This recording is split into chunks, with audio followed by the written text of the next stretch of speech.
मित्रांनो सप्रेम नमस्कार. मी विनोद कुमार माने गुरुजी या माझ्या एज्युकेशनल, मोटिवेशनल, सोशल आणि टेक चॅनल मध्ये आपण सर्वांचं मी सहर्ष स्वागत करत आहे.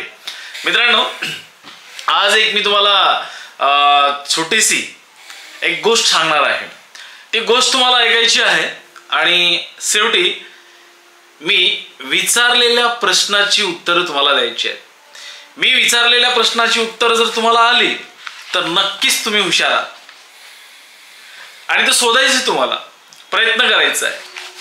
म्हणजेच तुमच्यामध्ये असणारी जी बुद्धिमत्ता आहे तर ती बुद्धिमत्ता खरंच त्या प्रश्नाचं उत्तर शोधण्यासाठी योग्य आहे का हे आज मला बघून घ्यायचं आहे. तर मित्रांनो, गोष्ट अशी आहे, नीट ऐकायचं. आपण जर माझ्या चॅनलवरती नवीन असाल तर नक्कीच चॅनलला सबस्क्राईब करा आणि व्हिडिओला लाईक आणि शेअर करायला पण विसरू नका आणि प्रश्नाचं उत्तरही द्यायला विसरू नका. मित्रांनो, गोष्ट अशी आहे की काही मुलं शहरात शिकण्यासाठी येतात, कॉलेज मध्ये ऍडमिशन घेतात आणि ती मुलं कॉलेजमध्ये शिकत असताना एका हॉस्टेलवर राहतात. पावसाळ्याचे दिवस असतात, त्यांच्याकडे कॉलेजला जाण्यासाठी कोणत्याही प्रकारची छत्री नाही, रेनकोट नाही. तिघं मित्र आहेत, गव्हर्नमेंट हॉस्टेलला त्यांचा नंबर लागलेला आहे, परिस्थिती अगदी बेताची आहे आणि अशा वेळेला पाऊस येतो आहे. कॉलेजला जाणं ही खूप महत्त्वाचं आहे, पर्याय नसतो आणि त्यांच्याकडे फार कमी पैसे असतात.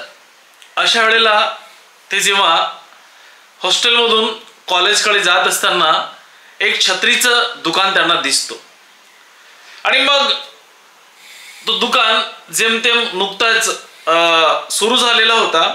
नौकर दुकानाचा मालिक नव्हतं. नौकर त्या ठिकाणी सगळं झाडझूड करत होता, दुकान झाडत होता. अशाच वेळेला हे तीन मुलं त्या ठिकाणी पोहोचले आणि त्यांनी त्या नौकराला विचारलं की म्हणे, दादा ही छत्री कितीला आहे? तो म्हणतो आहे की ही छत्री 30 रुपयाला आहे. मग अशा वेळेला तिघही मित्रांनी आपल्या खिशात हात घातलं. प्रत्येकाकडे 10 रुपये निघाले, म्हणजे 30 रुपयाचा जुगाड झाला आणि शेवटी त्या तिघा मित्रांनी ती छत्री विकत घेतली आणि एकाच छत्रीमध्ये ते तिघही आता कॉलेजच्या दिशेनं जाऊ लागलेले होते. ते कॉलेजला गेले, कॉलेजच्या नंतर मग हॉस्टेलला गेले. इकडे दुकानाचा मालक जो आहे तो मालक आला, नौकराला विचारतो आहे की म्हणे, मी येण्याच्या आधी काही गिराईकी झाली का, म्हणजे काही आपल्या दुकानातील छत्र्या, रेनकोट काही विकले का? तर नौकर म्हणतो, हो विकले ना, आताच कॉलेजची 3 मुलं आली होती आणि एक छत्री विकत घेतली, मी 30 रुपयाला ती छत्री त्यांना विकलेली आहे. मालक म्हणतो आहे, अरे ही छत्री 25 रुपयाची आहे, तू कशाला त्यांच्याकडून 30 रुपये घेतलाय? जा 5 रुपये त्या मुलांना तू परत कर. आता 5 रुपये त्या मुलांना परत करायचे होते. नौकराला विचार पडला की म्हणे, यांना तिघांना 5 रुपये कसे द्यायचे? आणि त्यामुळे तो विचार करतो, करायचे तरी काय. तो 5 रुपयाचं नाणं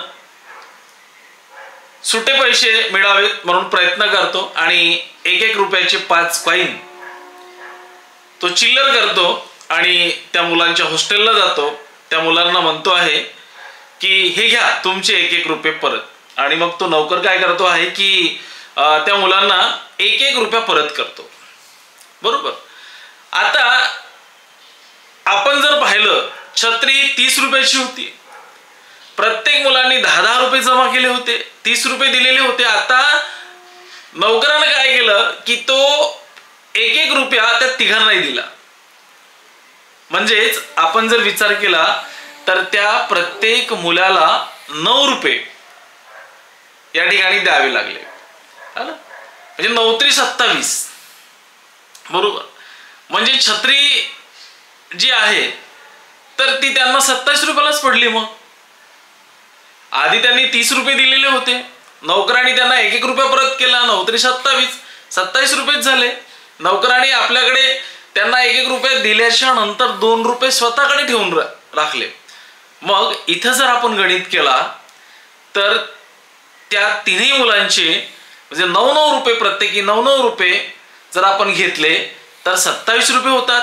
आणि मुलाकडे, त्या नोकराकडे त्यांनी स्वतःकडे 2 रुपये ठेवून घेतले तर किती होतात? 29 रुपये होतात. मग 1 रुपया गेला कुठं, हा 1 रुपया मित्रांनो आपल्याला शोधायचा आहे. तुम्ही हुशार आहात आणि मला असं वाटतं की तुम्ही नक्कीच म्हणजे तो 1 रुपया तुम्हाला मला परत करायचा आहे.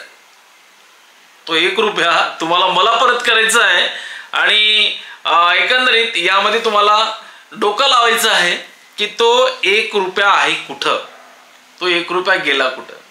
तर मित्रांनो, ही जी गोष्ट तुम्हाला सांगितलेली आहे ही गोष्ट पुन्हा नक्की ऐका, विचार करा आणि या विचारलेल्या प्रश्नाचं उत्तर कॉमेंट बॉक्समध्ये अवश्य लिहा. मी तुमची वाट बघतो आणि तुमच्यामध्ये असणाऱ्या बुद्धिमत्तेचा तुम्ही शोध घ्या की नेमका 1 रुपया गेला कुठं. मित्रांनो, व्हिडिओ आवडल्यास नक्कीच व्हिडिओला लाईक आणि शेअर करा. चॅनलला सबस्क्राईब करायलाही विसरू नका. जय महाराष्ट्र.